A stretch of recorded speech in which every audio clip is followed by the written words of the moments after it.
উপজেলা ও ইউনিয়ন স্বাস্থ্যকেন্দ্রে অবকাঠামো সহ নানা সংকটে প্রয়োজনীয় সেবা পাচ্ছেন না অন্তঃসত্ত্বা ও প্রসূতি মায়েরা। নিরাপদ স্বাস্থ্যসেবার জন্য গ্রামাঞ্চলের সকল মায়েদের যেতে হয় শহরে। এতে ঝুঁকির পাশাপাশি গুনতে হয় অতিরিক্ত অর্থ। নিরাপদ মাতৃসেবা নিশ্চিত করতে কার্যকর পদক্ষেপ নেওয়ার পরামর্শ জনস্বাস্থ্য বিশেষজ্ঞদের।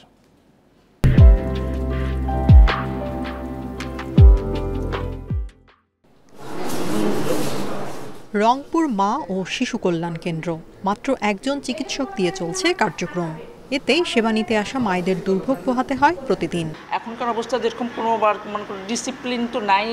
এখানে আসলে মনে হচ্ছে ভালো চিকিৎসা পাবো, কিন্তু আসলে দেখতেছি এখানে সম্পূর্ণ একটা ভ্রান্ত ধারণা। জনবল সংকটে যশোর মা ও শিশু কল্যাণ কেন্দ্রে কাঙ্ক্ষিত সেবা পান না প্রসূতি ও অন্তঃসত্ত্বা নারীরা। চিকিৎসক না থাকায় এখানে ২.৫ বছর ধরে বন্ধ সিজারিয়ান অপারেশন।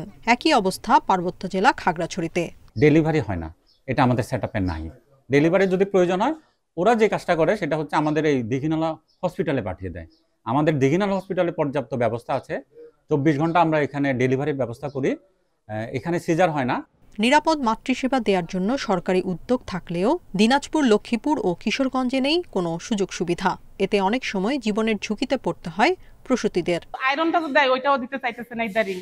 আর পয়সা দিয়ে মারা জায়গায় আসলে যে একটা সেবা পাওয়ার ওনাদের অধিকার, ওই সেবাটা থেকে ওনারা বঞ্চিত আছে এখন। চিকিৎসকরা বলছেন প্রসূতিদের জরুরি অস্ত্রোপচার নির্ভর করে অ্যানেস্থেশিয়া বিশেষজ্ঞের উপর। অথচ ইউনিয়ন দূরের কথা, বেশিরভাগ উপজেলা স্বাস্থ্য কেন্দ্রেই নেই এই বিশেষজ্ঞ। সিজার বলতে এখানে আমাদের যে নর্মাল ডেলিভারির জন্য যে পেশেন্টগুলো আসে, আমরা তাদের নর্মাল ডেলিভারি করানোর ব্যবস্থা করি এবং যদি কোনো প্রকার জটিলতা হয় তাহলে আমরা রেফার করে দিই। প্রত্যন্ত এলাকায় মাতৃসেবা নিশ্চিত করতে কমিউনিটি ক্লিনিকের সক্ষমতা বাড়ানোর পরামর্শ জনস্বাস্থ্য বিশেষজ্ঞদের।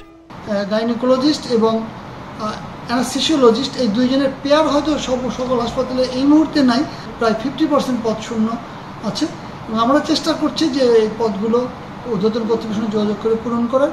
আমরা আশা করি যে খুব অচিরেই পূরণ হবে। ইউনিয়ন স্বাস্থ্য কেন্দ্রগুলো সংস্কার, জনবল নিয়োগ ও প্রয়োজনীয় ওষুধ সরবরাহ হলে প্রত্যন্ত এলাকায় প্রসূতিদের স্বাস্থ্যসেবা নিশ্চিত সম্ভব হবে বলছেন বিশিষ্টজনরা। Tania Nasrin, independent news.